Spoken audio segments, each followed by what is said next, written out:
ఈరోజు వంకాయ కూర కొత్తిమీరతో చేశానండి. ప్రీవియస్ వీడియోస్లో వంకాయ కొబ్బరి కూర, వంకాయ వెల్లిపాయ కారం, వంకాయతో 2, 3 ఉల్లి కారం ఇలా చూపించాను కదా. ఈరోజు రెసిపీ వంకాయలండి. స్టవ్ మీద ఒక చిన్న కుక్కర్ పెట్టుకున్నానండి. కుక్కర్లో ఉడికితే వంకాయలు బాగుంటాయి. అయితే ముందుగా స్టవ్ మీద నేను కుక్కర్ పెట్టి 2 స్పూన్స్ నేను కుకింగ్ ఆయిల్ వేసానండి. వేసిన తర్వాత సన్నగా తరిగిన వంకాయ ముక్కలు లేతగా ఉన్నవి మాత్రమే తీసుకున్నానండి. వేసాను. వేసిన తర్వాత పసుపు, ఉప్పు, కారం అన్నీ కూడా పావు చెంచా వేసిన తర్వాత ఒక పెద్ద కట్ట కొత్తిమీరని సన్నగా తరిగి వేసానండి.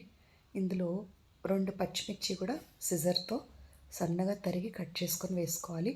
ఇందులో టేస్ట్ ఎలివేటర్ ఈరోజు వాడిన కొత్తిమీర అండి. ఎక్కువగా కొత్తిమీర, పచ్చిమిర్చి కాంబినేషన్తో వంకాయ కూర చాలా బాగుంటుంది.